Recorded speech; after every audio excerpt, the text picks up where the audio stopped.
there's what I call posse versus sheriff, and I might be the only person that thinks about it this way, because I think, and I might be actually be completely wrong about this.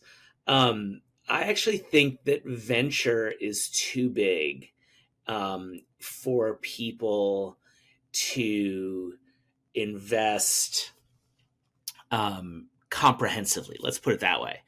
Now there's riches in the niches, and I think this is kind of where I've most evolved in the last like 10 years. So where I'm going with that is like I just described platform funds. So historically, I've really loved these groups that invest in community platform infrastructure, whatever you call it. Like first round is like my archetypal platonic ideal.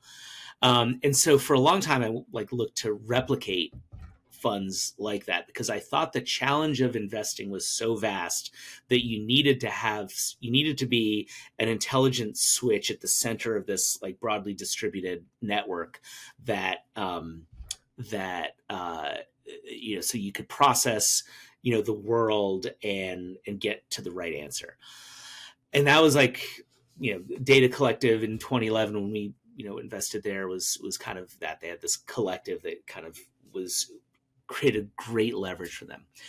What that did is it kind of closed my eyes to the I actively rejected the people who I thought were the lone sheriff who were like going to like round up the baddie on their own. So there are a lot of groups where it's a single GP. And that's all, very often, solo GPs are where this becomes most acute, or even teams, are, sometimes people play the game like tennis teams, not like basketball teams, right? Everybody's got their own match.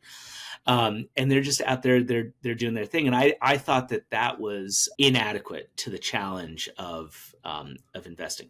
And I think I've been wrong on that. So now I think of people on a spectrum, and what I want to figure out is just, are they the best at what they do? Do they have a sustainable competitive advantage wherever they exist along that spectrum, rather than in the old days, I just said, I play in this third of the spectrum.